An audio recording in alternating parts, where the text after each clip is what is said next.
Hey, everybody.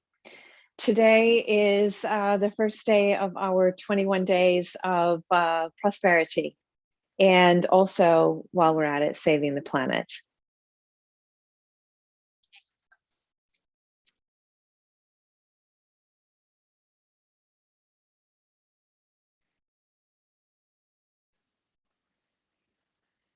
So, what I'm going to do is talk a little bit about why we do 21 days at all, talk about today's mantra, and we're also going to be discussing, things that are really important about the environment too.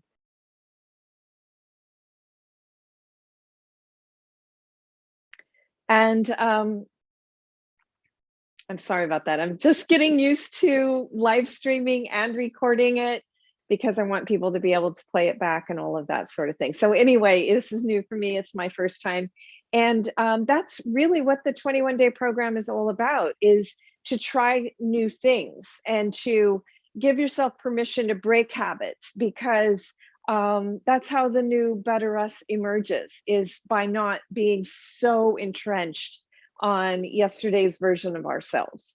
Also, it's really important for our mindset. So, as I talk about, as you know, I've been in financial literacy for quite a while. I've also been in sustainability for over a couple of decades, traveling the world, looking at all the sustainable projects. It's really interesting because, on one sense, it's a little frustrating for me because I hear a lot of misinformation going on. Like, a lot of people say, oh, I really hope that maybe business leaders will come up with the solutions we need and all of this. The solutions we need are here. They're already here. There are many clean communities that are doing the right thing and have been doing the right thing, some of them since the 70s, half a century ago. So the solutions are here. The thing that needs to happen is that we need to be more aware of them. We need to tell our neighbors. It needs to be in the lexicon, it needs to be in the consciousness, and we need to be brave enough to break the habits that got us here. So that's what we're going to be talking about. We're actually going to be having some very hard conversations. I'm sure there are going to be lively debates about this.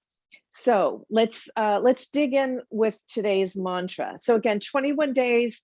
If you do something new for 21 days, it breaks the old habit. That's why we do it. So, and each day we're going to focus on a new mantra, so that every single day we have something that is constantly top of mind. That's maybe a different way of thinking or looking at the world than we normally do. I was having a conversation with my goddaughter yesterday, and what I realized is the way we look at things and the way we think about things is a very, very, very important indicator of what we're going to manifest. Now, we can't just visualize and say our mantras and that's it. I always say my dreams inspire my direction, but my footsteps take me there. When we're talking about financial literacy, I tell people you need a strong skill set, a strong toolkit, and you got to use them with wisdom. So, when I say that there's green solutions are available here and now, there are people who have employed them. We don't have to invent them. They're here. So all we have to do is know about them and start putting pressure on ourselves first, and then on our friends and family and our business leaders to adopt them. Okay. So today's mantra is love. And you might say, well, I love everything, right? But to me, love is an action word. So if we really love the planet, then we would not be in this position that we're in. If we love the planet enough to heal her, then every time that we did something that was detrimental to the planet, which is detrimental to humanity, we would stop and think about it. We'd say, hey, I'm not going to do that. That's going to harm the planet, which harms me as well. So when we think about love, I want us to think about it in a different way. So first off is to think about it as an action verb and not just a word. So something that we must do. When we love and we want to show our love, it has to be in our actions. And many times you've heard, I mean, kind of a funny song, you know, if you want to know if he loves you, so it's in his kiss. But if we think about how we touch or kiss Mother Nature, how we hold her up as a queen, or are we responsible for polluting? It's interesting because someone told me the other day, what about all these companies that are polluters? And, you know, I think it is important to acknowledge a few things because this is something else that kind of gets buried. Um, there are 20 fossil fuel companies, mostly oil and gas, but some coal in there, that are responsible for over 1/3 of all the CO2 emissions in the atmosphere since the modern era. They're all fossil fuel companies. Now, you might say, well, why don't they just stop that?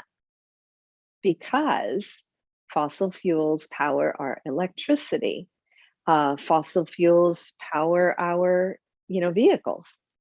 You might even say, well, I have an electric vehicle, so it's not powering mine. Well, if you're in Florida, it is. Even if you're in California, still about 2/3, well, maybe half of the grid can be fossil fuels, mostly natural gas. So it's important to get the information. And let me show you so that we can have love. And again, this is 21 Days of Green, but it's also green in the sense of prosperity and abundance.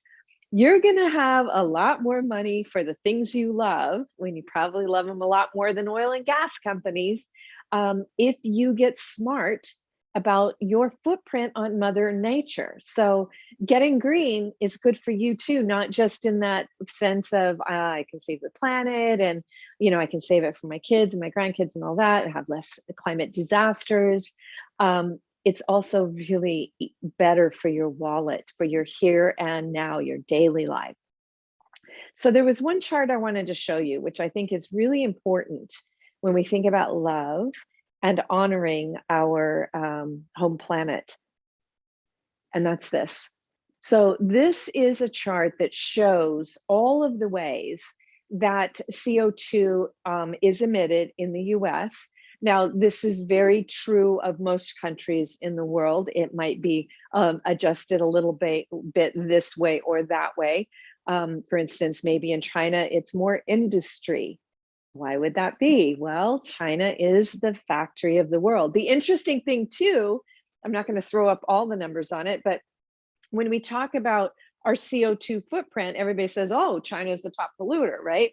But per capita, per person, it's very low. It is the top because it has so many people. So China's number one, I think US is number two, and India is number three. But on a per capita basis, the Middle East, US, Canada, Australia, South Korea, Russia. So when you think about how much one person is polluting, it's more in those countries that I just mentioned. And when we think about China's footprint, because they are the factory to the world, because they produce a lot of the goods that we use, that's a part of our carbon footprint too. So let's take a look at where the CO2 emissions come from. And as you can see, transportation is a big one, electricity is a big one, industry is a big one, commercial and residential and agriculture make up the last fourth. So if you've been hearing that a cow fart is more emitting pollution than a car, it's very misleading. The data is including all the transportation required to produce factory meat, industrialized meat. It's not at all relevant for the organic small farmer that's doing crop rotation, sequestering carbon, and also, managing the manure and probably using the manure as part of the soil enhancer in a responsible way. So again, if we want to really love our planet, and if we want to really start attracting prosperity and abundance, it's going to require some wisdom, and it's going to require us acting differently. So again, I'm going to throw up this chart, and I'm going to ask you if you will rethink all of these areas in your life. So transportation, let's say, and I have a new book that's going to be coming out very shortly, maybe 1 month, maybe 2 months, called, well, here's what it's probably going to be called: The Power of 8 Billion. So there are 7.9 billion people on the planet right now. And it is up to us, because the leaders have proven over the last half a century that they can't do it without us. And they'll just say, like I said, the polluters will say, we are providing the power that you guys want. And by the way, if you're putting gasoline in your car, or it's in the middle of the winter, if we're heating our homes, the heating and cooking are almost 100% natural gas.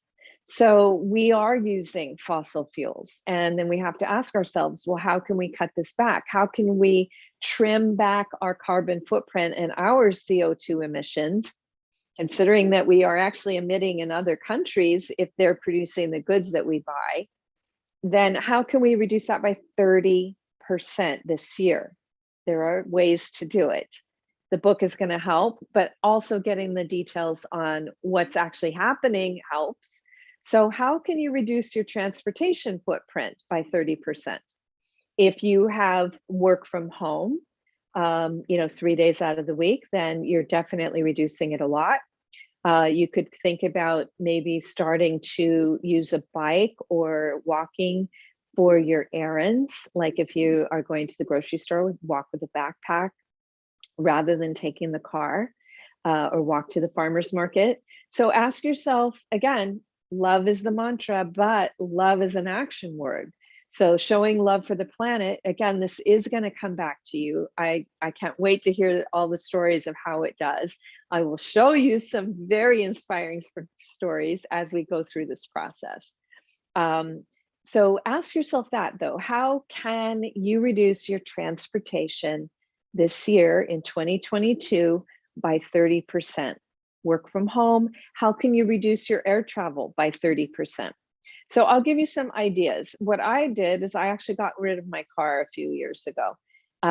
And I mostly spend my time in places where I can walk, ride a bike, in the odd event that it's farther, maybe take an e-scooter, mass transit, or the last choice is going to be a ride share or rent a car. And so I have gotten my car usage, transportation, driving usage down to maybe 2 months total out of the year. So that has been cut dramatically over the past few years. And what I was focusing on going forward, which the pandemic helped me with in 2020, is reducing the air travel that people come to my retreats. So, by having our retreats online, we are having maybe 100 people that are not flying around to come to the retreats, 100 trips, around, back and forth. So that's one of the ways, is that I'm going to keep the retreats online. I think they're a better experience. Most of the people believe they're a better experience. Of course, there might be a need, especially as we have master classes and people that are wanting to become more leaders in their community, where I have to show them projects so that they can do that. So we may have some in-person things, but we are thinking very strategically about, only using air travel when it's going to be exceptionally beneficial to the community, rather than using air travel to just go to conferences. So that's one way that I am doing it, showing my love for Mother Earth. And 2022 is going to be seeing a lot of that on my rethinking that air travel, and in terms of my business as well as my own. Electricity, 25%. So a lot of us can actually reduce our electricity usage. And again, for most of the US, it's at least 2/3 or about 2/3, about 60% national average fossil fuels.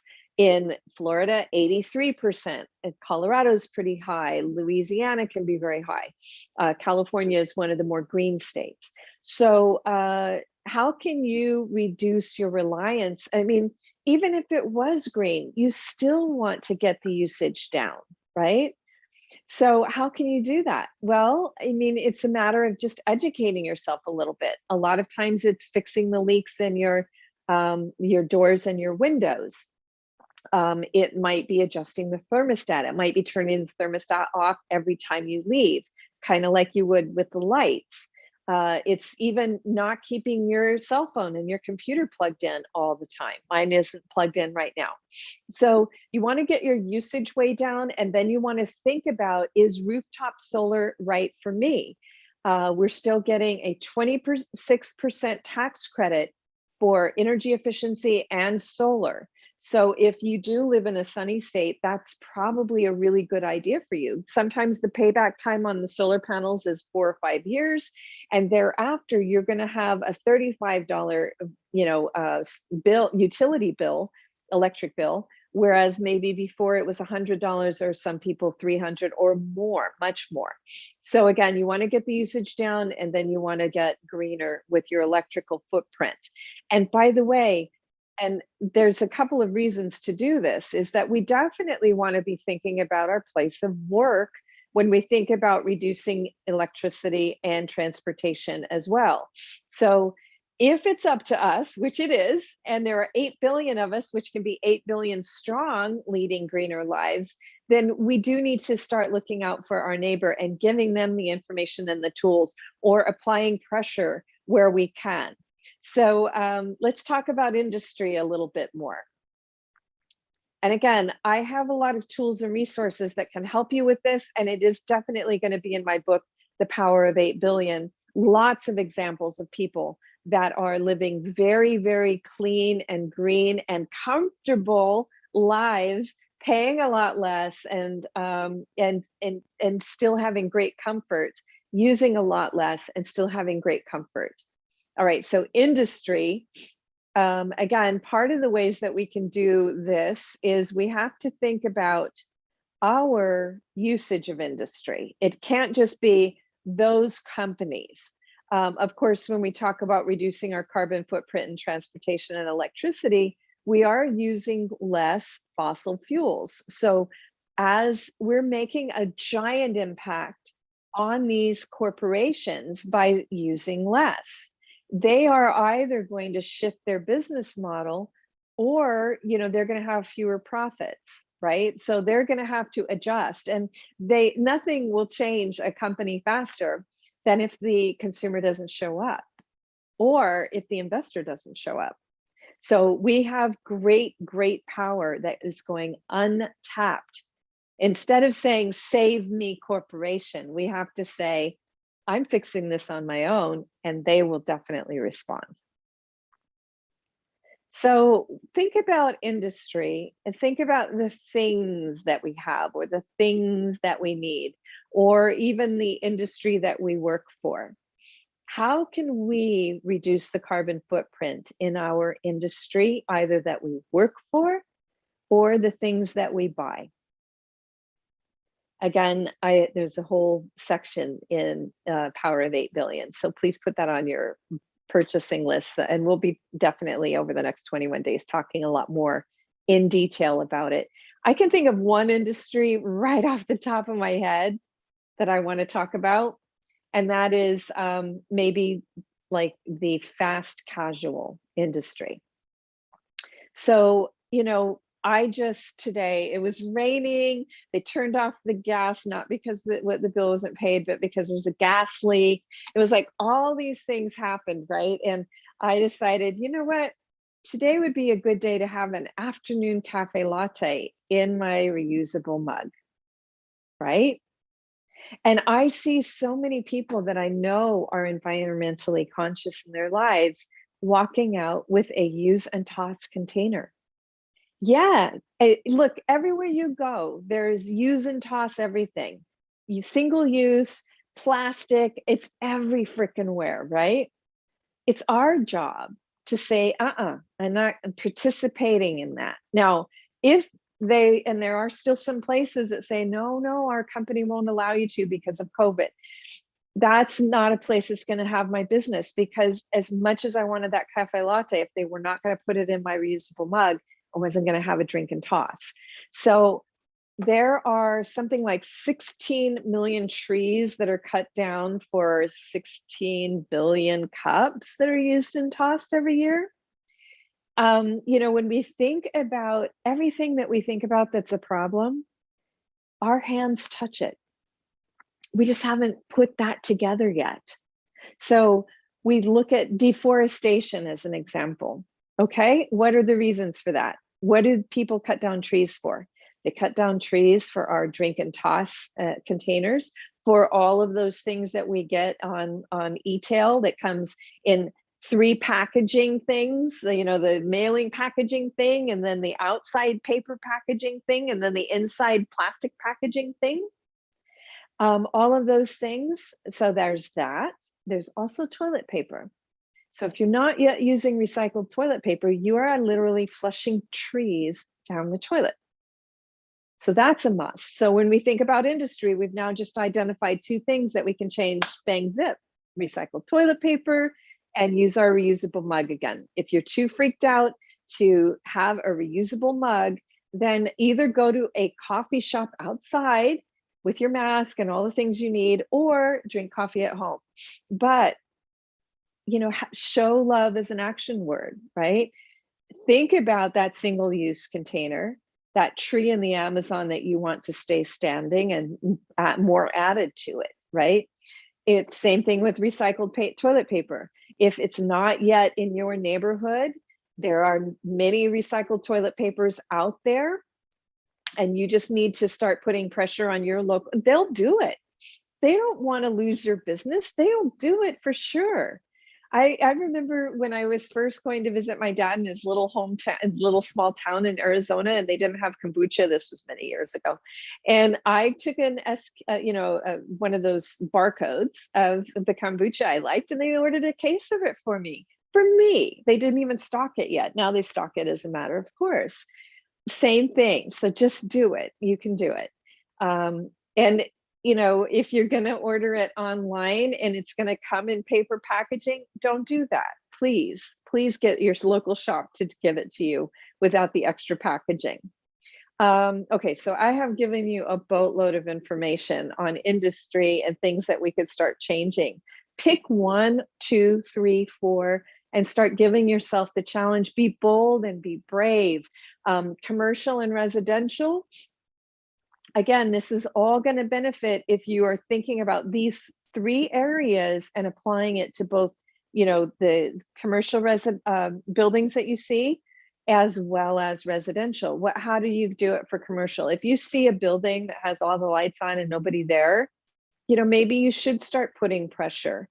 We all are going to have to become more comfortable with community organizing and activities and that sort of thing. We're all going to have to just get more comfortable with it. But we all want the same thing. So let's just do it, right? We can do this. Again, this is not rocket science. It's more information and bold action. That's really what it is, honestly. And then finally, with regard to agriculture, I'm not going to freak you out with everything on the first day, but I am going to say this. There are some things that are happening in the world as a result of conventional farming and industrialized meat, you know, farms that are absolutely alarming. And if anybody, look, I eat meat, so I'm not saying this so that you stop eating meat and you only grow your own sprouts. What I'm saying is that there are absolutely solutions that we need to apply to agriculture. And they're so important that we'll probably spend an entire day or 2 as we go through this 21-day process on just that. What I'll leave you with today is this. It is very important that you shop local. It's very important that you shop organic.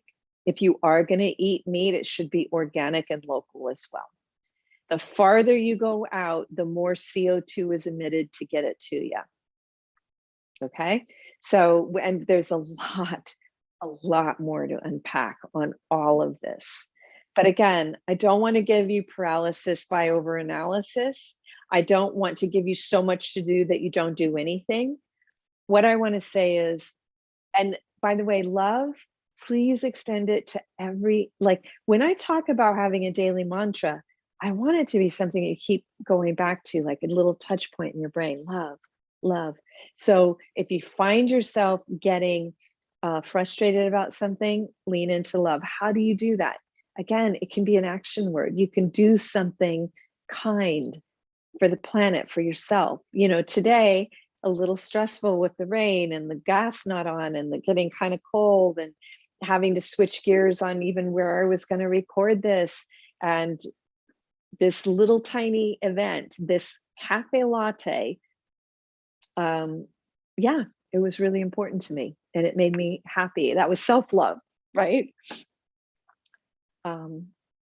Okay, we have more to unpack, but what I want to say is this. Thank you for being in this community. Thank you for watching this video. Thank you for loving me through my imperfections, not knowing how to post on YouTube or live stream and just trying to do this all at the same time. I don't know how it's going to work out. I'm hoping that I'll get good at it or get better at it. In the meantime, I will at least post, you know, after the fact, and that doesn't, you know, it's not too delayed, maybe 1 hour. I just want to say I'm living the life of my dreams. It is a very sustainable life. I have reduced my carbon footprint very low, very, very, very low. And I am conscious about everything that I do. And yes, I do have areas that I can improve. Yes, I do emit CO2s. So I'm not a perfect individual, but what I can tell you is that I have kicked the dirt on the people and the projects that I'm going to show you. And it's inspiring, but I'm just telling you, it can lead to the life of your dreams, in addition to being the change that we absolutely need right now. So I'm not going to go through all of the statistics. You know, if you are not already aware of how many more climate disasters there are everywhere, and what's at stake, and the fact that our leaders at COP26 did not come up with an agreement that's actually going to meet the requirements to keep us from headed into a point of no return, that's all true, okay? So the situation is absolutely dire. It's not at all something that we can think about tomorrow. It's something we should have thought about yesterday. We still have time, but we only have time if we're all willing to understand that it is not going to come from the leaders. It's not going to come from the leaders of industry or the leaders of politics. It has to come from the people, as all change always does. The leaders and the businesses are usually the ones that adapt to whatever it is that we want to manifest. So as people, if we want to manifest healing our planet and saving our livelihood and enjoying our lives rather than always being running from climate disasters, we have to do this now. And the good news is it's a lot of fun. It's going to bring us in closer contact with people that are doing it as well. And yeah, it has a lot of benefits, a lot. So I can't wait to share day 2 with you. And thank you for joining me today. All right, I will see you on day 2. And again, the best way to use this series is to go ahead and watch the video first thing in the morning. I'll try to keep them under 10 minutes so that you can watch them while you're making breakfast or whatever it is that you need to do in your daily routine. But it's best to do it first thing in the morning so that you have the mantra top of mind, and that you go throughout the day using that mantra. So thank you, thank you, thank you. Let's do this. Let's come together and let's do it. All right.